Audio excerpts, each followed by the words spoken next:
you've been in a relationship with her for a long time and she refuses to post you online and kind of acts single, red flag. Men often have opinions or say things that really don't make a lot of sense about politics, psychology. I had to go ahead and block her, bruh. And I say, I'm about to buy me some cologne. You don't send me half the money.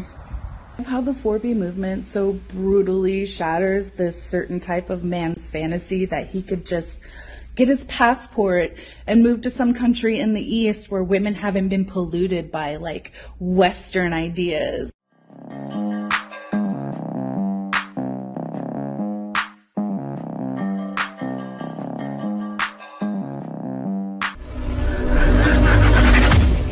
Hey guys, welcome back to More to Life. Now, today I got one for you. Now, if nobody knows right now, I'm here out in Thailand. I'm over by this temple. I don't know the name of it. Wat Mahatat, I think. I think Kay said that, but anyway guys, let's get right into this.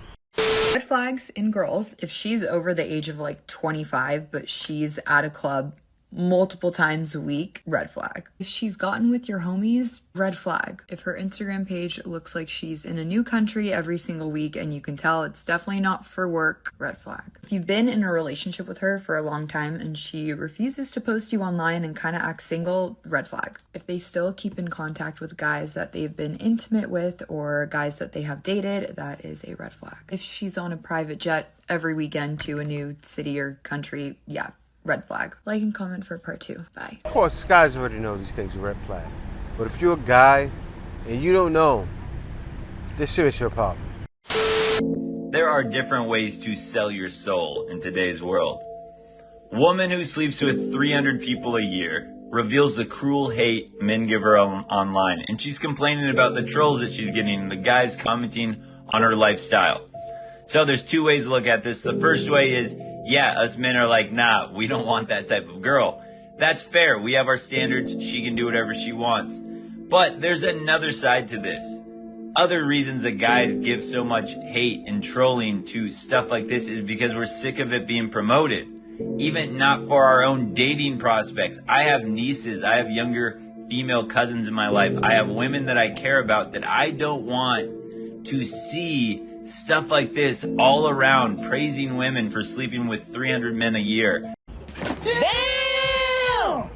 That is a bad cultural influence. So on one hand, yeah, it's your choice to do it, but on the other hand, it's just unraveling society. Now, guys, there's a lot more that happened here. I see why she got bashed. It says a woman who admitted to sleeping with 300 men and women and being fired for her lucrative side hustle has revealed the cruel trolling she receives online. So, her side hustle has to be worker, right? That's what most women are doing for a side hustle. A worker of the only, right? Of the only secrets. I don't know. I'll put what's the name for that. Only friends, right? That's the name, Only Friends. But yeah, rightfully so. Why would a guy promote that? Like, women shouldn't be shamed. No, women shouldn't be upset for being shamed for being 3 or 4s. That's the only thing guys have when you think about it, right? Women shame guys for being short. They shame guys for not having enough money. They shame guys for not being big enough downstairs. They shame guys for being fat. You can't shame women for that. You can't shame for anything else. But yeah, we can shame you for sleeping around. And men deserve that right. And why should a man be with that woman, or any woman, if he can't even be with her? She's non-messwittable. I think that most guys I know, most guys I've ever met in my life, would never want to date me. Oh, absolutely. I know that they feel this way. I can just sense it. I think that most guys I know are like, Fiona's cool, would never want to date her. I'm pretty hungover, but I'm going to explain with my one brain cell. Men often have opinions or say things that really don't make a lot of sense about politics, psychology, social culture, feminism. I often find myself disagreeing with men. Somewhere along the line, I got used to being alone. And I simply cannot let them think that they're right. So I want to debate. I want to argue. I want to prove you wrong. And I bring sometimes an aggressiveness to my debate style. No, you know what it is? It's a confidence to my debate style. I know 2 guys who I've debated with who have beat me, and I've said, you know what? You're right. In my life. And my dad's a lawyer, and I beat him every damn time. He calls me up. I'm sorry, you're right, I'm wrong. I don't think a lot of men love this. It's me. Hi, I'm the problem, it's me. So I turn off the majority of men with this little spice, but I think I will attract the best 1%. It just hasn't happened yet, but just wait on it. Okay. Wow. So she thinks her being a feminist, debating with men and trying to prove them wrong is going to get her the 1% of men. She's off a rocker. And it's wild because just off that alone, that's what most modern women think. What would make you think a man wants to be with a woman that he's gonna argue with? That's gonna make him feel like he's small, and a lot of times be wrong. Because what do guys know about feminists, right? A lot of times they go back and forth on what they mean. They say, oh, we're making a lot of money. Oh, we're not making any money. Oh, we're making all the money. Oh, I know feminists making all the money. Oh, but yeah, the gender pay gap, you hear it all the time. You're a feminist. Yeah. What is the difference between a feminist and a knife? What sort of a comparison is that? I don't understand. Should I tell you the answer? Yeah. At least a knife has a point. And I don't know why she think that's gonna attract the guy, but this delusion guys have to deal with. So I'm texting this girl and she keep asking, what you doing? What you doing? I'm like, man, I'm at the mall. I'm about to get me some cologne and shit. She was like, oh, okay. And what you gonna be doing after that? I had to go ahead and block her, bruh. Because what you're not gonna do is you're not finna keep asking me what you doing. And then when I tell you what I'm doing and I say I'm about to buy me some cologne, you don't send me half the money. That's usually my line. That's unacceptable. That's just low effort. And I don't care that I didn't ask you for the money. You should just know. You should read my mind. You should understand that if I'm buying me something, why aren't you chipping in? Why aren't you pitching in to help me get whatever it is that I'm trying to buy? Exactly. You're not. You're worthless right now. You see what I'm saying? And I really don't feel bad about it, because why are you in my life? Why are you here? And then this really your 3rd day in a row texting me, asking me what I'm doing. I tell you what I'm doing. You don't make the efforts to make plans. You don't make the efforts to try to see me. I got to get you out of here. Because honestly, I do everything by myself anyway. So if you're not adding to my life immediately when we first meet, it's like, why are you here? I got to get you gone. I'm in my soft guy era, and I won't accept nothing less. Man, the soft guy era will not be stopped. The man let you know he's at the mall getting cologne. You don't offer him to buy something for him? How dare you? But, I mean, what do women expect, right? Most guys need to be in their soft guy era, because look what happens. All of you, he gotta be thinking about things I want. He gotta be thinking ahead of time. That's what they want. Be a mind reader. He wants the same thing from you. Yeah, this is what we call exploitation. So this is when men travel to countries that... It's her, guys. Bertha, where are you? It's already happening in the U.S., except they're called passport bros because they went for the upgrade.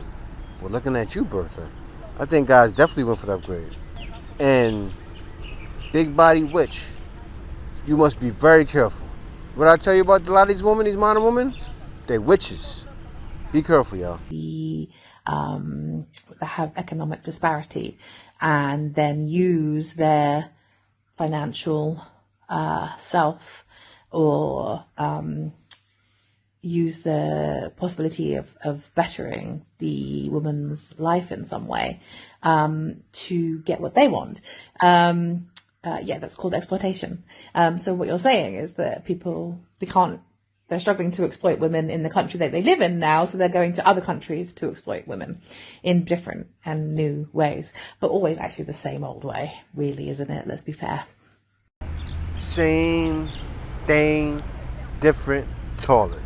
Same thing, different toilet, a much bigger toilet, right? Why are all the talking points the same?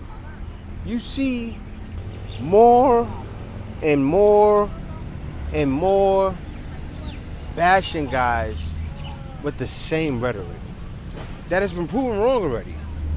And it's wild. It's like none of them are watching anything going on social media. They don't care for any truth, and guys are done with it, right? Guys are done with it. You know what's funny? Guys are living that soft life. That's what passport bros are doing, right? Passport bros, when you look at the soft guy era, you look at passport bros. What are they saying? They're not just saying it, they're doing it. Guys are saying, you know what? We out. And rightfully so. Why would a guy not go where a woman is going to understand the things we need, right? You see the same thing the guy said? Why would we not go where the woman is going to understand we want our clothes washed, understand we want a massage, right? A woman understands we want our food cooked. A woman that understands we want these things. Just as the guy said. That's where guys are going. We're going to find women that are meeting us more than halfway, meeting us the full way. I want something feminine and delicate. I love how the 4B movement so brutally shatters this certain type of man's fantasy that he could just get his passport and move to some country in the East where women haven't been polluted by like Western ideas. Because if Korean women don't want to have sex with Korean men, the men who famously used skincare and invented K-pop, what chance do you have, Kyle? Are we blind? And now they're trying to talk to us like corrupted Western women and telling us not to get any ideas. And it's like, bro, We do not care. what do you care what ideas we have? I thought you were leaving. Now you see why guys like me talk about the 4B movement. Do you see what she just did? She used it to try and diminish passport bros. When boy, do you guys already know, guys are having great success in Korea, right? Guys are living it up in Korea. Passport bros are out there with Korean women at the every beck and call. So I knew it was coming. I know you guys are thinking Jay knew. I talked about this like maybe 5 videos ago, because I knew they were going to use it and flip it and make it seem like, oh yeah, you guys don't have a chance. No, so far from the truth. Listen, these women, it's already been proven that these women aren't looking at it the same way you're looking at it. You're trying to push the narrative on the world, but it's not working, right? These women are simply not doing most of that stuff because of budget, right? And because of other reasons. Not because what you think is for. They will never ever be like American feminism. It will never ever work in any other part of the world was working in the US. Why? Because their society's not going for it. And that's why passport bros will still keep going there, but maybe not there. Guys can go to Japan, guys can go to the Philippines, guys can go to other places. And guys will, because we will realize it's definitely more to life than dealing with you. See y'all next video. This is the way. Passport bros, passport, no. Jesus, come